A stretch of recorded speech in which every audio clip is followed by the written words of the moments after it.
Hi guys, welcome back to my drama explainer.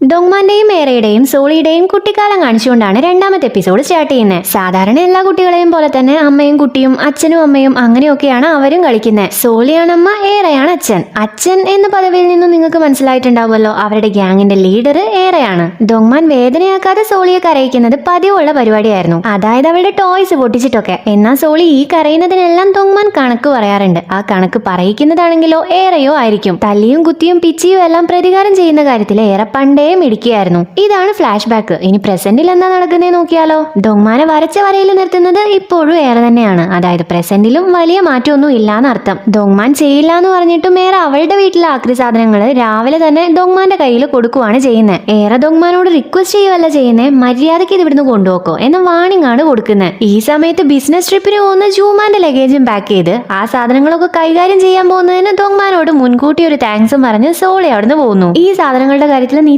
തീരുമാനമാക്കിയേ പറ്റൂ എന്ന് ഏറെ ഒന്നുകൂടെ ഡോങ്മാനെ ഓർമ്മപ്പെടുത്തിക്കൊണ്ട് വീട്ടിലേക്ക് കയറുകയും ചെയ്യുന്നു. അത് പറയാൻ വിട്ടു, ഏറെയും ഡോങ്മാനും അടുത്തടുത്താണ് താമസിക്കുന്നത്, ഓപ്പോസിറ്റ് വീടുകളിലായിട്ട്. ഇപ്പൊ ഏറെയും ഡോങ്മാനും പുറത്തേക്ക് പോകാൻ വേണ്ടി റെഡിയായി ഇറങ്ങുവാണ്. അവളെ കാണുന്നതും ഡോങ്മാൻ ആകെ ഞെട്ടിപ്പോകുന്നു. ഏറാ, ഇന്നെന്റെ ക്ലാസ്മേറ്റിന്റെ കല്യാണമാണ്, എങ്ങനെയുണ്ട് എന്നെ കാണാൻ? അത്യാവശ്യം റിച്ച് ആണ്, ജോലി ചെയ്യുന്ന ഒരാളാണ് എന്നൊക്കെ എന്നെ കാണുമ്പോൾ തോന്നുന്നുണ്ടോ എന്ന് അവനോട് ചോദിക്കുന്നു. ഡോങ്മാൻ, നിന്നെ കൊണ്ട് എങ്ങനെയാ ഇങ്ങനെ മാറാൻ പറ്റുന്നേ? തൊട്ടു മുന്നേ ഞാൻ നിന്നെ കണ്ടപ്പോ കച്ചറ ലുക്കിലായിരുന്നു ഉണ്ടായിരുന്നേ, ഒരു മണിക്കൂർ പോലും ആയിട്ടില്ല, അതിനു മുന്നേ നീ ഒരു ബിസിനസ് വുമൻ ലുക്കിലേക്കാ മാറിയേ. ഓന്തു മാറുമോ ഇതുപോലെ? അതൊക്കെ പോട്ടേന്ന് വെക്കാം, ഈ ഭംഗിയുള്ളതുപോലെ കാണിക്കുന്നതാണ് സഹിക്കാൻ പറ്റാത്തത് എന്ന് പറയുന്നു. ഞാൻ ഭംഗിയുള്ളതായിട്ട് കാണിക്കുന്നതല്ലാന്നേ, ഞാൻ ജനിച്ചതേ ഭംഗിയുള്ള ആളായിട്ടാ എന്ന് അവളൊരു പ്രത്യേക ശൈലിയിൽ പറയുന്നത് കേട്ട് ഡോങ്മാന്റെ കയ്യിൽ നിന്ന് ജാക്കറ്റ് വരെ താഴെ പോവുകയാണ്. ഏറാ, പക്ഷെ ആളുകൾ പറയുന്നത് ഞാൻ കാണിക്കുന്നതാണെന്നാ, അതെനിക്ക് ഒരുപാട് കഷ്ടം ഉണ്ടാക്കുന്നുണ്ട് എന്ന് ക്യൂട്ടായി ആക്ട് ചെയ്ത് പറയുന്നത് കേട്ട് ഇവളെനിക്ക് സ്ട്രെസ് തന്നോണ്ടിരിക്കുക എന്നും പറഞ്ഞ് ജാക്കറ്റ് എടുത്ത് അവൻ പോകുന്നു. പുറകെ ഏറയും. അവളുടെ ബാഗ് നോക്കി ഡോങ്മാൻ, നീ ഇപ്പൊ ഈ ബാഗ് തന്നെയാണല്ലോ യൂസ് ചെയ്യുന്നത്, പുതിയത് മാർക്കറ്റിൽ വന്ന ചേട്ടൻ ഒന്നുകൂടെ നിനക്ക് വാങ്ങി തരണോ എന്ന് ചോദിക്കുന്നു. ഏറയ്ക്ക് വേറെ എന്ത് വേണം? അയ്യോ, ചേട്ടൻ ഏറയ്ക്ക് പുതിയ ബാഗ് വാങ്ങി തരാൻ പോകുവാണോ എന്നുള്ള ചോദ്യം കേൾക്കുന്നതും ഡോങ്മാന്റെ കൺട്രോൾ പോകുന്നു. പിന്നെ ഒന്നും നോക്കുന്നില്ല, ശ്വാസം മുട്ടിച്ചുകൊണ്ട് നിർത്താൻ പറയുവാണ് ചെയ്യുന്നത്. അവന്റെ വയറ്റിനിട്ട് പഞ്ച് ചെയ്ത് അവൾ അവിടുന്ന് എസ്കേപ്പ് ആവുകയും ചെയ്യുന്നുണ്ട്. ഇവിടെ ജൂമാന്റെ ലഗേജ് പാക്ക് ചെയ്ത് സോളി വന്നിട്ടുണ്ടായിരുന്നല്ലോ. കമ്പനിയിലെ ലിഫ്റ്റിൽ വെച്ചാണ് അവർ മീറ്റ് ചെയ്യുന്നത്. ഇവരുടെ കൊളീഗ്സിന് ആർക്കും തന്നെ ഇവരുടെ റിലേഷനെ കുറിച്ച് അറിയാൻ പാടില്ല, സീക്രട്ട് ആണ്. അതുകൊണ്ട് തന്നെ ലിഫ്റ്റിലെ ക്യാമറയിൽ വിടില്ല എന്ന് ഉറപ്പുവരുത്തിയാണ് അവർ കൈ പിടിക്കുന്നത് പോലും. സോളി, ഞാൻ നിന്റെ ലഗേജ് പാക്ക് ചെയ്തിട്ടുണ്ട്, നീ ആദ്യമായിട്ടൊന്നും അല്ലല്ലോ ബിസിനസ് ട്രിപ്പിന് പോകുന്നത്, എന്നിട്ടും നീ ലഗേജിന്റെ കാര്യം മറന്നുപോയി എന്ന് പറയുന്നു. ജൂമാൻ, എന്നാലെന്താ, എനിക്ക് വേണ്ടി നീ അത് ചെയ്തു തന്നില്ലേ എന്ന് പറഞ്ഞ് നീ ഇപ്പൊ കുറച്ച് ബോൾഡ് ആയതുപോലെ ഉണ്ടല്ലോ. എന്റെ ടേബിളിലേക്ക് നീ വരികയും ചെയ്തു, നമുക്ക് സിനിമയ്ക്ക് പോകാൻ വേണ്ടിയുള്ള ടിക്കറ്റ് നീ എന്റെ ടേബിളിൽ വെക്കുകയും ചെയ്തു. യോങ്ജ നല്ല രസമുണ്ടെന്നാ ഞാൻ കേട്ടെ എന്ന് പറയുന്നു. എന്നാ യോങ്ജ എന്ന് പറയുന്ന മൂവി റിലീസ് ആയതുപോലും സോളി അറിഞ്ഞിട്ടില്ല. അതവള് ചോദിക്കുന്നത് കേട്ട് നീ അല്ലെങ്കിൽ പിന്നാരെ എന്റെ ടേബിളിൽ ടിക്കറ്റ് വെക്കാൻ എന്നാലോചിച്ച് അവൻ കൺഫ്യൂസ് ആയി നിൽക്കുന്ന സമയത്താണ് ലിഫ്റ്റ് ഓപ്പൺ ആവുന്നത്. ജൂമാൻ എന്ന് ഹെൽപ്പ് ചെയ്തിട്ടുണ്ടായിരുന്നില്ലേ, അവൾ ഉൾപ്പെടെ 3 കൊളീഗ്സ് ലിഫ്റ്റിലേക്ക് കയറുന്നു. അവള് യോങ്ജ നല്ല രസമുണ്ടെന്നാ ഞാൻ കേട്ടെ എന്ന് ജൂമാനോട് പറയുന്ന സമയത്താണ് ജൂമാന്റെ ടേബിളിൽ ആരാണ് ടിക്കറ്റ് വെച്ചേ എന്ന കാര്യം സോളിക്ക് മനസ്സിലാവുന്നത്. ജൂമാൻ അത് ആദ്യം കത്തിയില്ലെങ്കിലും പിന്നീട് കാര്യം മനസ്സിലാവുന്നതും സോളിയെയും കൊളീഗിനെയും മാറി മാറി നോക്കുകയും ചെയ്യുന്നുണ്ട്. ഇവിടെ ഏറെ കല്യാണം നടക്കുന്ന ഹാളിലേക്ക് വന്നിട്ടുണ്ട്. അവളുടെ ഫ്രണ്ട് ഉണ്ടായിരുന്നില്ലേ ചൻസുക്ക്, അവളുടെ കല്യാണമാണ്. ഏറയുടെ വേറെ ക്ലാസ്മേറ്റ്സും അവിടെയുണ്ട്. അവര്, എടി നീ അറിഞ്ഞോ ഏറെ വരുന്നുണ്ടെന്നാ കേട്ടെ, അവളിപ്പോ എന്തിനാ ഇങ്ങോട്ടേക്ക് വരണേ, അവള് വരില്ലാന്നാ ഞാൻ വിചാരിച്ചേ എന്നൊക്കെ പരസ്പരം പറഞ്ഞുകൊണ്ടിരിക്കുവാണ്. ഇതവര് പറഞ്ഞു കഴിയുന്നതും ഏറെ അവരുടെ അടുത്തേക്ക് വരുന്നു. അവളെ കാണുന്നതും ഇത്ര നേരം കുറ്റം പറഞ്ഞുകൊണ്ടിരുന്ന ക്ലാസ്മേറ്റ്സ്, ആ നീ വന്നോ, നീ വരില്ലാന്നാ ഞങ്ങളൊക്കെ വിചാരിച്ചേ, നീ നല്ല ബിസി അല്ലേ എന്നവര് പറയുന്നു. ഏറാ, ഞാൻ ബിസിയൊക്കെയാണ്, പക്ഷേ നിങ്ങളെ ഞാൻ ഒരുപാട് മിസ് ചെയ്തു, അതുകൊണ്ടാണ് എല്ലാ തിരക്കും മാറ്റിവെച്ച് ഇന്ന് ഇങ്ങോട്ടേക്ക് വന്നേ എന്ന് റിപ്ലൈ കൊടുക്കുകയും ചെയ്യുന്നു. ഇതേ സമയം ഡോങ്മാൻ ഒരു റിയാലിറ്റി ഷോയിൽ പങ്കെടുക്കാൻ വേണ്ടി വന്നേക്കുവാണ്. ആ ഷോയിൽ പങ്കെടുക്കേണ്ടിയിരുന്ന ആള് വന്നിട്ടില്ല. അയാൾക്ക് പകരമായിട്ട് നിനക്കൊന്ന് വരാൻ പറ്റുമോന്ന് സീനിയർ ഡോങ്മാനോട് ഹെൽപ്പ് ചോദിച്ചത് കൊണ്ടാണ് ഇപ്പൊ ഡോങ്മാൻ അങ്ങോട്ടേക്ക് വന്നിട്ടുള്ളത്. ടിവിയിലൊക്കെ വരുന്നുള്ളത് കൊണ്ട് തന്നെ ഡോങ്മാൻ അതിന് സമ്മതിക്കുകയും ചെയ്യുന്നുണ്ട്. ഷോ എന്താണെന്ന് പറഞ്ഞില്ലല്ലോ, ഒരു ഗ്രൂപ്പ് ആളുകൾ ഉണ്ടാവും, അവരോട് ആങ്കർ ക്വസ്റ്റ്യൻ ചോദിക്കും. ഈ ക്വസ്റ്റ്യന് ആൻസർ പറയണം. തെറ്റുത്തരം പറഞ്ഞാൽ അവർ ഔട്ട് ആവുകയും ചെയ്യും. ചോദ്യങ്ങൾക്കെല്ലാം ശരിയുത്തരം പറഞ്ഞ അവസാനം വരെ നിൽക്കുന്ന ആളായിരിക്കും വിന്നർ. എന്നാലും ഷോ സ്റ്റാർട്ട് ചെയ്യുന്നുണ്ട്. ഡോങ്മാനാണ് ആദ്യമായിട്ട് ആൻസർ പറയുന്നത്. അവനൊരു ബുദ്ധിജീവി കളിച്ച് ആൻസർ ഒക്കെ പറയാൻ ശ്രമിച്ചെങ്കിലും അറിവ് ഫേക്ക് ചെയ്യാൻ പറ്റില്ല എന്നാണല്ലോ, അതുകൊണ്ട് തന്നെ ഓവറാക്കി ചളവാക്കി ഫസ്റ്റ് ക്വസ്റ്റ്യൻ ഔട്ട് ആവുകയാണ് ഡോങ്മാൻ. ആ ഷോയിലെ വിന്നർ ആവുന്നത് ഡോങ്മാന്റെ ഹൈസ്കൂൾ ഫ്രണ്ടായ മൂബിനാണ്. കാര്യമായി നോക്കിയെങ്കിലും അത് ആരാണെന്ന കാര്യം ഡോങ്മാനും മനസ്സിലാവുന്നുമില്ല. അവൻ ഇപ്പൊ ക്യാൻറ്റീനിലേക്ക് വന്നിരിക്കുവാണ്. അവിടെയുള്ള ടിവിയിൽ പഖേറാൻ അനൗൺസറായിട്ട് KBCയിൽ ജോയിൻ ചെയ്തിട്ടുണ്ട് എന്ന് പറഞ്ഞ് ന്യൂസ് കാണിക്കുന്നുണ്ട്. അവനത് കാണുന്നുണ്ട്, കെയർ ചെയ്യാതെ പോവുകയും ചെയ്യുന്നുണ്ട്. ഇപ്പൊ അവൻ ലഞ്ചിന് വേണ്ടി വെയിറ്റ് ചെയ്യുവാണ്. അവന്റെ തൊട്ടു മുന്നിലായി മൂബിനും ഉണ്ട്. മൂബിനോട് സ്റ്റാഫ് ഡ്രിങ്ക് എടുക്കുന്നില്ലേ എന്ന് ചോദിക്കുന്നു. അയ്യോ എനിക്ക് ഡ്രിങ്ക് വേണ്ട, ഞാനത് കുടിക്കാറില്ല എന്നാണ് മൂബിൻ റിപ്ലൈ കൊടുക്കുന്നത്. ഇത് കേൾക്കുന്നതും ദോങ്മാൻ ആണെങ്കിൽ എന്നാ തന്നെ ഡ്രിങ്ക് കൂടെ ഞാൻ എടുത്തോട്ടെ എന്ന് മൂബിനോട് ചോദിക്കുന്നു. മൂബിനും ഓക്കെ പറയുകയും ചെയ്യുന്നുണ്ട്. ഈ സമയത്ത് മൂബിനെ ശരിയായി ഒന്ന് നോക്കുന്നതും ദോങ്മാന് ആളെ മനസ്സിലാവുകയാണ്. അവൻ ഒരുപാട് എക്സൈറ്റഡ് ആയി. എടാ നീ ആ സ്മാർട്ടായ ചെക്കനല്ലേ, ഇത് ഞാനാണ് ദോങ്മാൻ, ഹൈസ്കൂളിൽ നിന്റെ കൂടെ പഠിച്ചതാ, നിനക്ക് എന്നെ ഓർമ്മയില്ലേ എന്ന് ചോദിക്കുന്നു. മൂബിനാണെങ്കിൽ താനാരാ എന്നാണ് തിരിച്ചു ചോദിക്കുന്നത്. സീനിയർ മൂബിനെ കൂട്ടി ഫുഡ് കഴിക്കാൻ പോകുന്ന സമയത്തും എങ്ങനെയും അവന് തന്നെ മനസ്സിലാക്കി കൊടുത്തേ പറ്റൂ എന്ന വാശിയോടെ ദോങ്മാനും പുറകെ പോകുന്നുണ്ട്. എടാ ഞാൻ ദോങ്മാനാണ്, നിന്റെ ക്ലാസ്മേറ്റ് ആണ്, നീ നന്നായി ഒന്ന് ഓർത്തു നോക്കിയേ. നീ ഒരു ദിവസം നിന്റെ ടീഷർട്ട് എനിക്ക് സ്പോൺസർ ചെയ്തിട്ടുണ്ടായിരുന്നു, എന്റെ മാച്ച് കാണാനും നീ വന്നിട്ടുണ്ടായിരുന്നു, ഞാൻ ജയിച്ചപ്പോൾ നിന്റെ ടീഷർട്ട് വെച്ചായിരുന്നു സെലിബ്രേറ്റ് ചെയ്തത് എന്നൊക്കെ വളവളാന്ന് ദോങ്മാൻ പറയുന്നുണ്ട്. എന്തൊക്കെ ചെയ്തിട്ടും മൂബിൻ അവനെ അറിയില്ല എന്നാണ് പറയുന്നത്. മൂബിൻ കള്ളം പറഞ്ഞതാണ്, അവൻ അതിനെക്കുറിച്ച് സംസാരിക്കാൻ താല്പര്യമില്ലാത്തത് കൊണ്ട് തന്നെ എനിക്കൊരു കോൾ ചെയ്യാനുണ്ട് എന്ന് പറഞ്ഞ് അവിടുന്ന് എഴുന്നേറ്റ് പോകുകയാണ് ചെയ്യുന്നത്. ഇപ്പൊ ലഞ്ചൊക്കെ കഴിച്ചു കഴിഞ്ഞിട്ടുണ്ട്. സീനിയർ ദോങ്മാനോട് എടാ സോറി, സാധാരണ ഞങ്ങൾ ഗസ്റ്റിന് സർട്ടിഫിക്കറ്റ് കൊടുക്കാറുണ്ട്, പക്ഷേ നിനക്ക് പകരം രജിസ്റ്റർ ചെയ്തിട്ടുണ്ടായിരുന്നവനില്ലേ, അവന്റെ പേരാണ് സർട്ടിഫിക്കറ്റിലുള്ളത്, അതുകൊണ്ട് നിനക്ക് തരാൻ പറ്റുമെന്ന് തോന്നില്ല എന്ന് പറഞ്ഞ് നിനക്ക് ആ ഡോക്ടർ അറിയോ എന്ന് ചോദിക്കുന്നു. ഡോക്ടറോ എന്ന് ദോങ്മാനും ചോദിക്കുന്നു. സീനിയർ ഇന്നത്തെ വിന്നർ, അവനോട് വേറൊരു പ്രോഗ്രാമിലൂടെ പാർട്ടിസിപ്പേറ്റ് ചെയ്യാൻ പറയോ എന്ന് ചോദിക്കുമ്പോഴാണ് മൂബിൻ ഒരു ഡോക്ടറാണ് എന്ന കാര്യം ദോങ്മാന് മനസ്സിലാവുന്നത്. തന്നെ ഓർമ്മപ്പെടുത്താൻ വേണ്ടി അത്രയും ട്രൈ ചെയ്തിട്ടും മൂബിൻ തന്നെ ഓർമ്മയില്ല എന്ന് പറഞ്ഞത് ദോങ്മാന് ഹേർട്ടായിട്ടുണ്ടായിരുന്നു. സോ അവൻ ഞങ്ങൾ തമ്മിൽ അത്ര പരിചയമില്ല എന്ന് സീനിയറോട് പറയുകയും ചെയ്യുന്നു. ഇപ്പൊ അവൻ അവിടുന്ന് പുറത്തേക്ക് പോകാൻ നിൽക്കുന്ന ടൈമിലാണ് ന്യൂസിൽ ഇടയ്ക്കിടയ്ക്ക് പഖേറാൻ എന്ന് പറഞ്ഞ ഒരു ആങ്കറിനെ കുറിച്ച് പറഞ്ഞിട്ടുണ്ടായിരുന്നല്ലോ, ആ ആങ്കർ അങ്ങോട്ടേക്ക് വരുന്നത്. അവളെ കാണുന്നതും ദോങ്മാൻ അവൾ തന്നെ കാണാതിരിക്കാൻ വേണ്ടി തിരിഞ്ഞു നിൽക്കുകയാണ് ചെയ്യുന്നത്. ഇവിടെ ചാൻസുകിന്റെ കല്യാണം അവളുടെ കയ്യിൽ നിന്ന് പൊക്കൊണ്ടിരിക്കുവാണ്. അങ്ങനെ പറയാൻ കാരണം ആ കല്യാണം ഹോസ്റ്റ് ചെയ്യാനായിട്ട് ആരുമില്ല. വിറച്ചാണേലും ചാൻസുക്ക് തന്നെ ഗസ്റ്റിനെ മാനേജ് ചെയ്യാൻ ട്രൈ ചെയ്യുന്നുണ്ട്, പക്ഷേ നടക്കുന്നില്ല.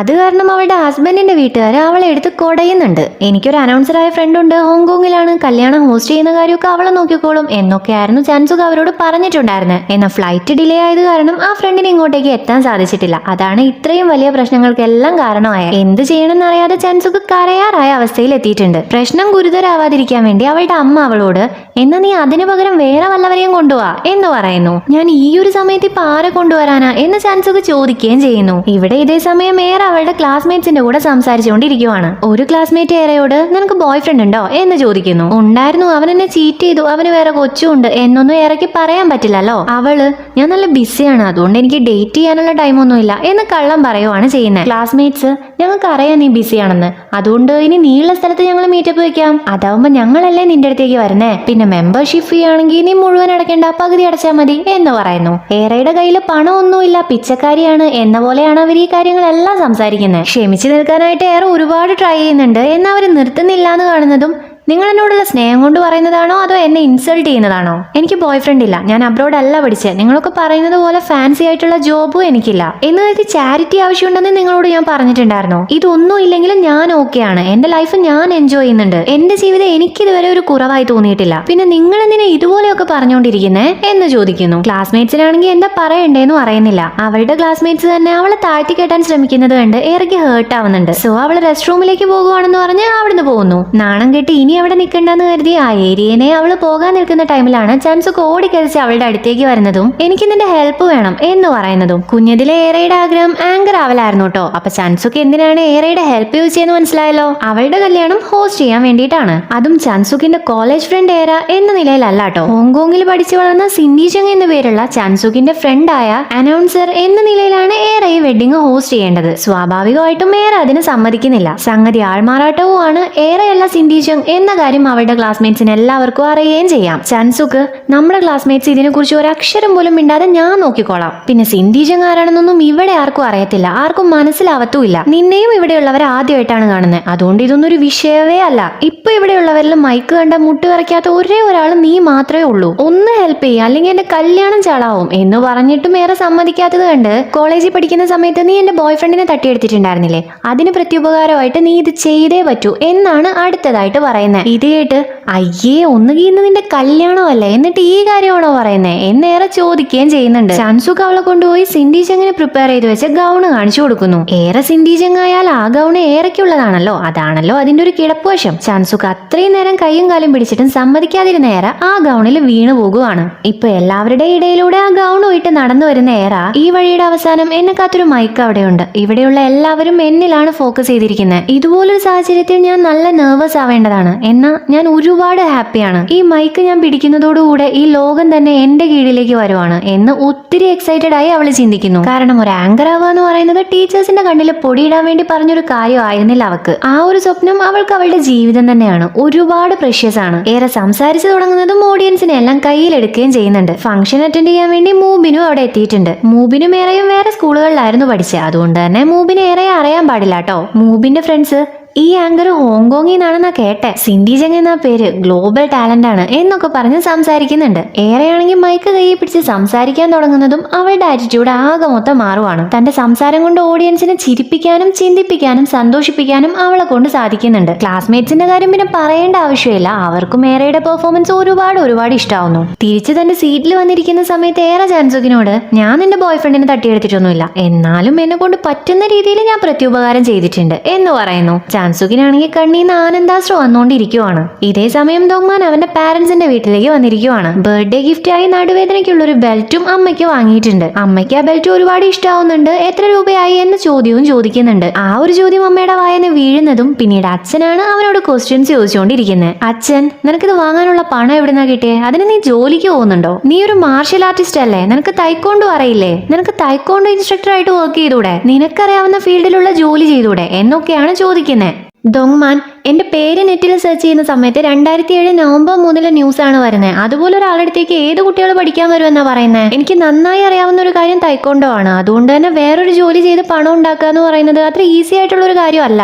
എന്നാൽ നിങ്ങളൊക്കെ പറയുന്നത് പോലെ തിരിച്ചുപോയി തൈക്കോണ്ടോ ഇൻസ്ട്രക്ടറായി ഒന്നും സംഭവിക്കാത്തതുപോലെ ജീവിക്കുക എന്ന് പറയുന്നതും എന്നെ സംബന്ധിച്ച് പെട്ടെന്നൊന്നും നടക്കുന്ന കാര്യമല്ല. എനിക്കതിന് കഴിയില്ല. ആ ജീവിതത്തിലേക്ക് തിരിച്ചു പോകാൻ ആഗ്രഹം തോന്നിയാലോ എന്ന് പേടിച്ചാണ് ഞാൻ അതിനെക്കുറിച്ച് ചിന്തിക്കാത്തത് പോലും. അതുകൊണ്ട് ഇനി എന്നോട് ആ കാര്യം പറയരുത് എന്ന് പറയുന്നു. നീ ഇപ്പോഴും ആ കാര്യമെല്ലാം ഓർത്ത് ദേഷ്യത്തിലാണോ എന്ന് അച്ഛൻ ചോദിക്കുന്നതും ഇത് ദേഷ്യം കൊണ്ടല്ല എന്ന് പറഞ്ഞ് ദോങ്മാൻ ഷൗട്ട് ചെയ്യുവാണ് ചെയ്യുന്നത്. കൂടെ തന്നെ അന്ന് അച്ഛന്റെ കണക്ഷൻസ് യൂസ് ചെയ്യാൻ പറ്റിയിരുന്നെങ്കിൽ ഞാൻ ഒരിക്കലും എലിമിനേറ്റഡ് ആവില്ലായിരുന്നു. അച്ഛന്റെ ബിസിനസ് തകർന്നു പോയിട്ടുണ്ടായിരുന്നില്ലെങ്കിൽ ആ കോമ്പറ്റീഷനിൽ ഞാൻ പങ്കെടുക്കേണ്ട അവസ്ഥ വരില്ലായിരുന്നു എന്ന് സാഡ് ആയിക്കൊണ്ട് പറയുന്നു. അമ്മ വിഷമത്തോടെ അവനോട് ഇതെല്ലാം ദോങ്ങി കേൾക്കും എന്ന് പറയുന്നതും ദോങ്മാൻ അച്ഛനോട് ദോങ്ങിയെ സംരക്ഷിക്കേണ്ടത് അച്ഛനായിരുന്നു, ഞാൻ ആയിരുന്നില്ല, എന്നിട്ടും എന്തുകൊണ്ടാ എപ്പോഴും ഞാൻ എന്ന് ഇമോഷണൽ ആയി അവൻ ചോദിക്കുവാണ് ചെയ്യുന്നത്. അച്ഛനും എന്താണ് പറയേണ്ടതെന്ന് അറിയുന്നില്ല. 3 പേരും തല താഴ്ത്തി ഇരിക്കുക മാത്രമാണ് ചെയ്യുന്നത്. പാരന്റ്സിന്റെ വീട്ടിൽ നിന്ന് തിരിച്ചു വരുന്ന സമയത്തും അതെല്ലാം പറഞ്ഞതിന്റെ കുറ്റബോധത്തിലാണ് ദോങ്മാൻ. ഇവിടെ സിൻഡി ചെങ്ങായെ ഏറെ ഡ്രിങ്ക്സ് കഴിക്കാൻ ക്ഷണിക്കുവാണ് ചാൻസുക്കിന്റെ ഹസ്ബൻഡിന്റെ കൊളീഗ്സ്. അവൾ സമ്മതിക്കുന്നു എന്ന് മാത്രമല്ല അവരെ എല്ലാവരെയും ഇംപ്രസ്ഡ് ആക്കുന്ന തരത്തിൽ അവൾ ഡ്രിങ്ക്സ് സെർവ് ചെയ്യുകയും ചെയ്യുന്നുണ്ട്. ഏറ്റവും കൂടുതൽ ഇംപ്രസ്ഡ് ആവുന്നത് മൂബിനാണ് കേട്ടോ. അവള് ഡ്രിങ്ക്സ് ഒഴിച്ചു കൊടുത്തു എന്നതൊക്കെ സത്യമാണ്. എന്നാൽ ആ ഗ്ലാസ്സുകളിലെ ഡ്രിങ്ക്സ് എല്ലാം അവളെ കൊണ്ട് തന്നെ കുടിപ്പിച്ചുകൊണ്ടിരിക്കുവാണ് മൂബിന്റെ ഫ്രണ്ട്സ്. അവര് വീണ്ടും ഓരോ കാരണം പറഞ്ഞ് അവളെ കൊണ്ട് ഡ്രിങ്ക്സ് കുടിപ്പിക്കാൻ നിൽക്കുന്നത് മൂബിൻ അത് തടയുവാണ് ചെയ്യുന്നത്. അത് കാണുന്നതും ഒരു ഫ്രണ്ട് എന്നാ ഡ്രിങ്ക് എനിക്ക് തന്നേക്ക്, ഞാൻ കുടിച്ചോളാം, നിന്നെ വീട്ടിലേക്ക് ആക്കുകയും ചെയ്യാം എന്ന് പറയുന്നു. അവന്റെ ഡയലോഗ് കഴിയുന്നതും ബാക്കി 2 പേരും ഇതേ ഡയലോഗ് റിപ്പീറ്റ് ചെയ്യുന്നു. ഏറയുടെ കയ്യിലെ ഡ്രിങ്ക്സ് കുടിക്കാനും അവളെ വീട്ടിലേക്ക് ഡ്രോപ്പ് ചെയ്യാനും വേണ്ടി അവന്മാര് 3 പേരും മത്സരിച്ചുകൊണ്ടിരിക്കുവാണ്. സോ ആ ഡ്രിങ്ക് ആർക്ക് കൊടുക്കണം എന്ന കൺഫ്യൂഷനിൽ ഇരുന്ന ഏറ ഒന്നും മിണ്ടാതിരിക്കുന്ന മൂബിനാണ് ഡ്രിങ്ക് കൊടുക്കുന്നത്. അവന്റെ ഫ്രണ്ട്സ് അവന് ഡ്രിങ്ക് കൊടുക്കരുത് എന്ന് ഏറയോട് പറയുന്നതിന് മുന്നേ തന്നെ മൂബിൻ അതെടുത്ത് കുടിക്കുകയും ചെയ്യുന്നുണ്ട്. അവര് 3 പേരും ഇനി എന്ത് ചെയ്യണം എന്നറിയാൻ പാടില്ലാത്ത അവസ്ഥയിലാവുന്നു. ഇവിടെ ദോങ്മാൻ അവന്റെ അമ്മ പാക്ക് ചെയ്ത് കൊടുത്ത ഫുഡ് കോച്ചിന് കൊടുക്കാൻ വേണ്ടി വന്നേക്കുവാണ്. കോച്ച് അവനോട് ഞാനൊരു റെസ്റ്റോറന്റ് വരെ തുടങ്ങി, സാരമില്ല, നിനക്ക് ഇപ്പോഴേലും ഇങ്ങോട്ടേക്ക് വരാൻ തോന്നിയല്ലോ എന്ന് പറയുന്നു. ഈ സമയത്ത് കോച്ചിന്റെ സ്റ്റുഡൻസിൽ ഒരാൾ ദോങ്മാനോട്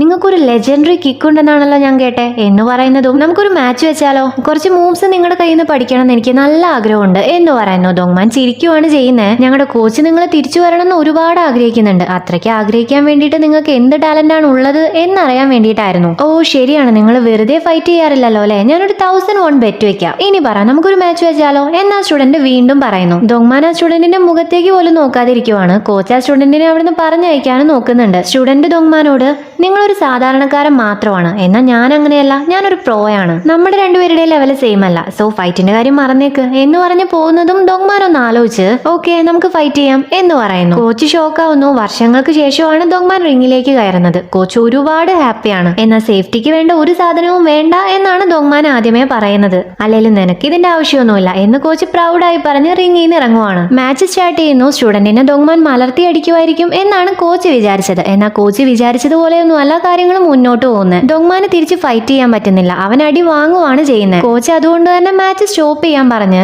ഇവ യൂസ്ലെസ് ആയിട്ടുണ്ട് എന്ന് സ്വയം പറഞ്ഞ് പോകുവാണ് ചെയ്യുന്നത്. ദോങ്മാനും കുറച്ച് ടൈം റിങ്ങിൽ ഒറ്റയ്ക്ക് നിൽക്കുന്നുണ്ട്. ഇതേ സമയം ഇവിടെ മൂബിനാണെങ്കിൽ വോമിറ്റ് ചെയ്ത് അലമ്പാക്കിക്കൊണ്ടിരിക്കുവാണ്. ഈ ഒരു കാരണം കൊണ്ടായിരുന്നു മൂബിന് ഡ്രിങ്ക്സ് കൊടുക്കരുത് എന്ന കാര്യം മൂബിന്റെ ഫ്രണ്ട്സ് ഏറെയോട് പറഞ്ഞിട്ടുണ്ടായിരുന്നത്. അവളാണല്ലോ ഇതിന് കാരണക്കാരി, സോ അവള് തന്നെയാണ് മൂബിനെ ഹെൽപ്പ് ചെയ്യുന്നതും. നിനക്ക് കുടിക്കാൻ പറ്റില്ലെങ്കിൽ പറ്റില്ല എന്ന് പറഞ്ഞാൽ പോരായിരുന്നു, പിന്നെ എന്നാ കാര്യത്തിന് ആ ഡ്രിങ്ക്സ് എടുത്ത് കുടിച്ചേ എന്ന് ഏറെ ചോദിക്കുന്നു. മൂബിൻ, ഞാൻ ആദ്യമായിട്ടാണ് കുടിക്കുന്നത്, എന്റെ ജീവിതത്തിൽ തന്നെ ആദ്യമായിട്ടാണ് മറ്റൊരു പെണ്ണിന് വേണ്ടി ഞാൻ കുടിക്കുന്നത്. ഇത്ര റിസ്ക് എടുത്ത് ഞാൻ കുടിച്ചതല്ലേ, സോ എന്റെ ഒരു ആഗ്രഹം നീ സാധിച്ചു തരുമോ എന്ന് ചോദിക്കുന്നു. ഏറാ, ഇതിനും മാത്രം ഇപ്പൊ എന്താഗ്രഹമോ നിനക്കുള്ള എന്ന് തിരിച്ചു ചോദിക്കുന്നു. മൂബിൻ ആദ്യം ഒന്നും മടിച്ചെങ്കിലും പിന്നീട് നീ ഇന്ന് ബസ്സിൽ വീട്ടിലേക്ക് പോക്കോ, ആരെയും കൂട്ടണ്ട എന്ന് പറയുന്നു. അവന്റെ ഒടുക്കത്തെ ആഗ്രഹം കേട്ടേറാ, നിന്റെ ഫ്രണ്ട്സ് അല്ലേ, അവരുടെ കാറിൽ തന്നെ എന്നെ വീട്ടിലേക്ക് ഡ്രോപ്പ് ചെയ്യാന്ന് പറഞ്ഞ് മത്സരിക്കുന്നുണ്ടായിരുന്നേ, പിന്നെ ഇപ്പൊ ഞാൻ എന്തിനാ ബസ്സിന് പോകുന്നേ എന്ന് ചോദിക്കുന്നു. പിന്നീടാണൊന്ന് ആലോചിച്ചതിന് ശേഷം തന്റെ ആഗ്രഹത്തിന് പുറകിലുള്ള റീസൺ മൂബിൻ പറയുന്നത്. ആക്ച്വലി ഏറെയല്ല സിൻഡി ജങ് എന്ന കാര്യം അവർക്ക് മനസ്സിലായിട്ടുണ്ടായിരുന്നു. എല്ലാവരെയും പറഞ്ഞു പറ്റിച്ചതിനൊരു പണിഷ്മെന്റ് എന്ന നിലയ്ക്ക് അവർ മൂന്നുപേരും, അതായത് മൂബിന്റെ ഫ്രണ്ട്സ് മൂന്നുപേരും ഒരു ബെറ്റ് വെക്കുമായിരുന്നു. ആരുടെ കാറിലേക്കാണോ ഈ ഫേക്ക് ആയിട്ടുള്ള സിൻഡി ജങ് കയറുന്നത് അയാൾക്ക്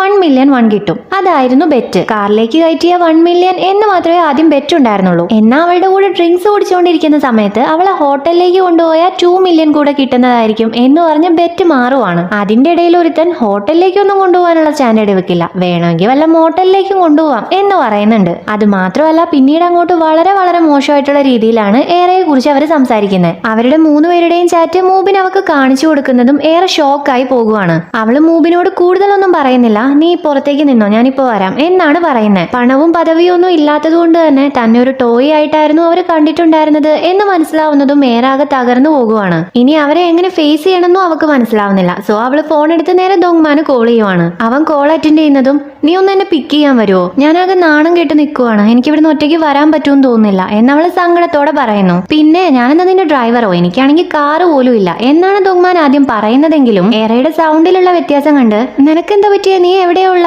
എന്ന് അവൻ കൺസേൺ ആയിക്കൊണ്ട് ചോദിക്കുന്നു എന്ന് മാത്രമല്ല കോച്ചിനോട് ബൈ പറഞ്ഞ് അവിടുന്ന് പോവുകയും ചെയ്യുന്നു. ആ ഓട്ടം കണ്ട് കോച്ച് ഇവൻ ഇങ്ങനെ ഓടണമെങ്കിൽ അതിനെ മൈക്ക് പിടിച്ച് നടക്കുന്ന സൈക്കോ ആയിരിക്കും കാരണം എന്ന് പറയുകയും ചെയ്യുന്നു. ഇവിടെ ഏറെ മൂബിന്റെ കൂടെ പാർക്കിംഗ് ഏരിയയിലേക്ക് എത്തിയിട്ടുണ്ട്. അവന്റെ ഫ്രണ്ട്സിനാണെങ്കിൽ ഏറെക്ക് എല്ലാ കാര്യവും അറിയാമെന്ന കാര്യം അറിയാൻ പാടില്ല കേട്ടോ. അതുകൊണ്ട് തന്നെ അവർ സ്വാഭാവികമായിട്ടും ഏറെയെ തങ്ങളുടെ കാറിലേക്ക് ക്ഷണിച്ചുകൊണ്ടിരിക്കുവാണ്. ഏറെ ഒരുപാട് തവണ വേണ്ടാന്ന് പറയുന്നുണ്ട്, പക്ഷെ അവരെ കേൾക്കുന്നില്ല. അവന്മാരാണെങ്കിൽ ഇത് കണ്ടോ, ഇതെന്റെ പുതിയ കാറാണ്, എന്റെ കാറിൽ നിനക്ക് കംഫർട്ടബിൾ ആയിട്ട് പോകാൻ പറ്റും, എന്റെ കാറ് ലക്ഷറി ആണ് എന്നൊക്കെ പറഞ്ഞ് അവരുടെ കാറും കാണിച്ചു കൊടുക്കുന്നുണ്ട്. ഏറെ എപ്പോഴത്തെയും പോലെ തന്നെ അവളുടെ ദേഷ്യം കൺട്രോൾ ചെയ്യാൻ നോക്കുന്നുണ്ട്, എന്നാ നടക്കുന്നില്ല. പിന്നെ അവൾ ഒന്നും നോക്കുന്നില്ല, അവളുടെ സൈക്കോ സ്വഭാവം പുറത്തെടുക്കുവാണ്. അവന്മാരുടെ ഏറ്റവും പ്രഷ്യസ് ആയ കാർ ഏതൊക്കെയാണെന്ന് അവർ ഏറെക്ക് കാണിച്ചു കൊടുത്തതുകൊണ്ട് തന്നെ അവളുടെ പണി എളുപ്പമാകുവാണ്. 3 കാറിന്റെയും സൈഡ് മിററിന്റെ കാര്യത്തിൽ അവൾ തീരുമാനമാക്കുന്നുണ്ട്. മൂബിന്റെ ഫ്രണ്ട്സ് ആണെങ്കിൽ അലറി കൂവി ചെയ്യല്ലേ എന്ന് പറയുന്നുണ്ട്, എന്നെ ഏറെ കേൾക്കുന്നില്ല.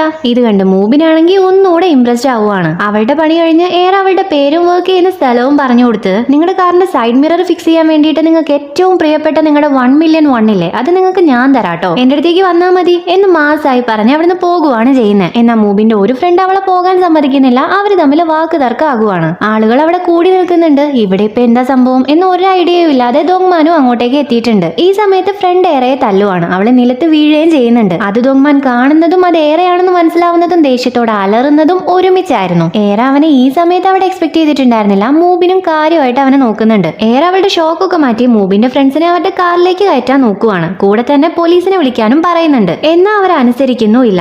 ദോങ്മാൻ അവന്റെ കൈയും ചുരുട്ടിപ്പിടിച്ച് വരുന്ന രീതി കണ്ട് എല്ലാ കാര്യവും കയ്യിൽ നിന്ന് പോയിട്ടുണ്ട് എന്ന കാര്യം ഏറെക്ക് മനസ്സിലാവുകയാണ്. അവസാന ശ്രമം എന്ന നിലയ്ക്ക് അവൾ അവനെ തടയാൻ നോക്കുന്നുണ്ട്. പക്ഷെ അവനെ തടയാൻ പറ്റുന്നില്ല. അവന്റെ ഓടി വന്ന് ചാടിയുള്ള ആദ്യത്തെ ചവിട്ടി തന്നെ ഏറെയെ തല്ലി അവൻ താഴെ കിടക്കുവാണ് ചെയ്യുന്നത്. ഏറെക്ക് അവൻ കൊടുത്തത് ഒരു തല്ല തല്ലല്ലായിരുന്നെങ്കിൽ ദൊങ്മാൻ അവന് 2 തല്ല് കൊടുക്കുന്നുണ്ട്, അതും ഫേസിനിട്ട് തന്നെ നല്ല ഫോഴ്സിൽ. അവൻ വേദനിക്കുന്നുണ്ടെന്ന് പറയുന്നുണ്ട്. ദൊങ്മാൻ, നിനക്ക് വേദനിക്കുന്നുണ്ടല്ലേ, അപ്പൊ അവക്ക് വേദനിക്കില്ല എന്ന് തോന്നിയതുകൊണ്ടാണോ നീ അവളെ തല്ലിയേ എന്ന് ഷൗട്ട് ചെയ്തുകൊണ്ട് ചോദിക്കുന്നു. അവന്റെ കലി തീരാത്തത് കൊണ്ട് തന്നെ വീണ്ടും വീണ്ടും തല്ലുന്നു. തന്നെ തല്ലിയതിന് ദൊങ്മാൻ ചോദിക്കുന്നത് കണ്ട് ഏറയ്ക്ക് സന്തോഷവും സങ്കടവും എല്ലാം വരുന്നുണ്ട്. കൂടുതൽ നോക്കി നിന്നാൽ മറ്റവന്റെ എല്ല് പെറുക്കിയെടുക്കേണ്ടി വരും എന്ന് തോന്നിയത് കൊണ്ട് തന്നെ ഏറെ ദൊങ്മാനെ വിളിച്ച് അവിടുന്ന് പോകുവാണ് ചെയ്യുന്നത്. എന്നാ ഏറെ തല്ലിയവനില്ലേ, അവന് കിട്ടിയ തല്ലൊന്നും മതിയായിട്ടില്ല എന്ന് തോന്നുന്നു. അവക്കൊക്കെ 2 കിട്ടിയാലേ എങ്ങനെ ജീവിക്കണം എന്ന് പഠിക്കുള്ളൂ എന്നാണ് അവൻ പറയുന്നത്. ഏറെ എങ്ങനെയൊക്കെയോ ആയിരുന്നു ദൊങ്മാനെ അവിടുന്ന് കൊണ്ടുപോകാൻ ശ്രമിച്ചിട്ടുണ്ടായിരുന്നത്. എന്നാൽ ഈ ഡയലോഗ് കേൾക്കുന്ന ദൊങ്മാൻ അത് കേട്ടില്ല എന്ന് വെച്ച് വീട്ടിൽ പോകുന്നു തോന്നുന്നുണ്ടോ? അവൻ നേരെ അവന്മാരുടെ അടുത്തേക്ക് ഓടി പോകുകയാണ് ചെയ്യുന്നത്. അത് അവസാനിക്കുന്നതോ പോലീസ് സ്റ്റേഷനിലോ ആണ്. ദൊങ്മാനാണ് സെല്ലിനുള്ളിലുള്ള. ഏറെ പോലീസിനോട് ഇവര് പരസ്പരമാണ് ഫൈറ്റ് ചെയ്തത്, പിന്നെ നിങ്ങൾ അവനെ മാത്രം എന്തിനാ അതിന്റെ ഉള്ളിൽ ഇട്ടേക്കുന്നേ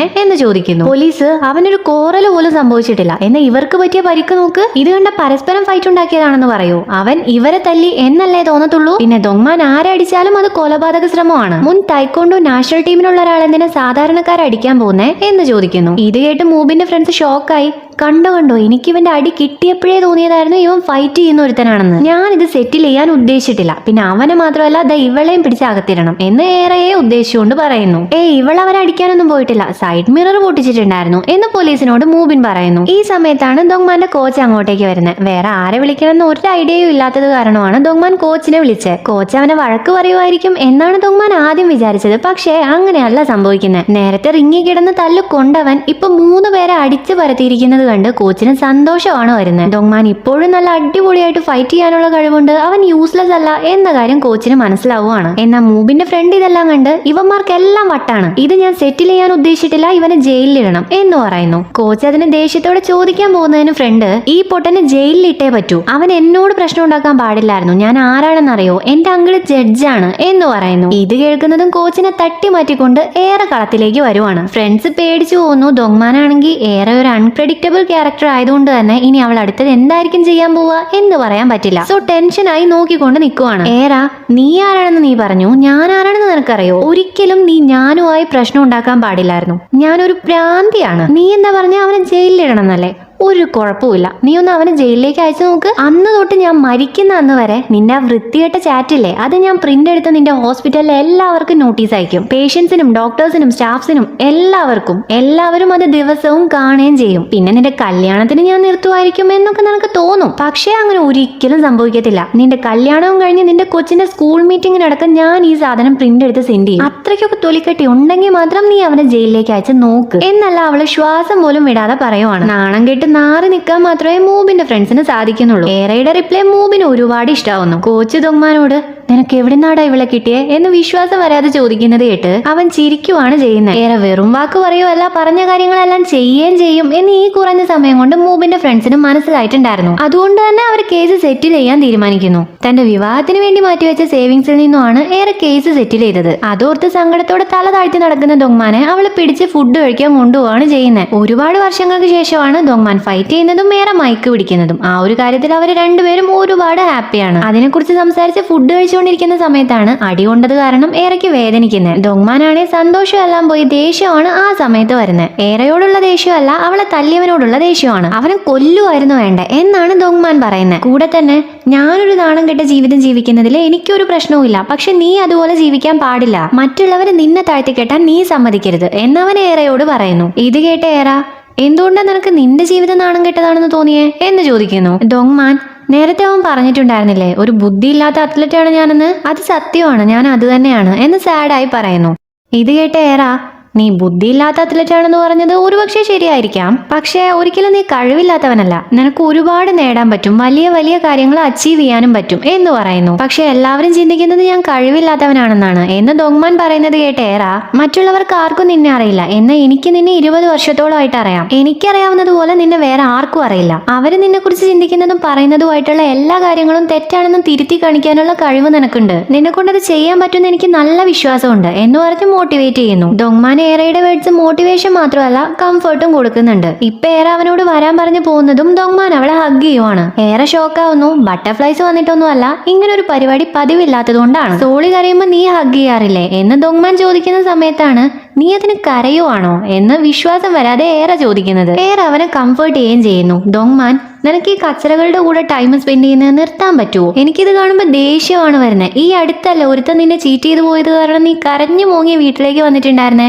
എന്ന് ചോദിക്കുന്നു. ഓർക്കാൻ തീരെ ആഗ്രഹമില്ലാത്ത ആ ഒരു കാര്യം ദൊങ്മാൻ പറഞ്ഞതുകൊണ്ട് തന്നെ ഏറെ അവന്റെ തലക്കിട്ടൊന്ന് കൊടുക്കുവാണ്. ആ തല്ല് കിട്ടുന്നതും ദൊങ്മാൻ അവന്റെ സങ്കടമൊക്കെ മാറ്റി ഏറെയോട്, നീ എന്നെ നന്നായിട്ട് തല്ലിയല്ലോ, പിന്നെ എന്താ ബാക്കിയുള്ളവന്മാരെ തല്ലാത്തെ? ആ ഒരു കാര്യം മാത്രം എനിക്ക് എത്ര ആലോചിച്ചിട്ടും മനസ്സിലാവുന്നില്ല. അവന്മാരെ ഇതുപോലെ തല്ലുവാണ് വേണ്ടേ, അല്ലാതെ കരയോ അല്ല ചെയ്യേണ്ടേ. സൈഡ് മിറർ പൊട്ടിക്കുന്നതിന് പകരം അവന്മാരുടെ എല്ലൊടിക്കാൻ നോക്ക് എന്ന് പറയുന്നു. കൂടെ തന്നെ വേറെ ആരുടെ കൂടെയും നീ ടൈം സ്പെൻഡ് ചെയ്യണ്ട, എന്റെ കൂടെ ടൈം സ്പെൻഡ് ചെയ്താൽ മതി എന്നും പറയുന്നത് കേട്ട് ഏറാ, നീ എന്തൊക്കെയായി പറയുന്നത്, നീ കുടിച്ചിട്ടുണ്ടോ എന്ന് കൺഫ്യൂസ് ആയി ചോദിക്കുന്നു. അവന്റെ വായുന്നത് അറിയാതെ വീണതായിരുന്നു. സോ വിഷയം മാറ്റാൻ വേണ്ടി ദൊങ്മാൻ ഏറെ ഡ്രിങ്ക് ചെയ്യാൻ വേണ്ടി വിളിച്ചുകൊണ്ട് പോകുകയാണ് ചെയ്യുന്നത്. ഇതോടുകൂടെയാണ് കേട്ടോ രണ്ടാമത്തെ എപ്പിസോഡ് തീരുന്നത്. അപ്പൊ വീഡിയോ ഇഷ്ടപ്പെട്ടിട്ടുണ്ടെങ്കിൽ ലൈക്ക് ചെയ്യുക, കമന്റ് ചെയ്യുക, സബ്സ്ക്രൈബ് ചെയ്യുക.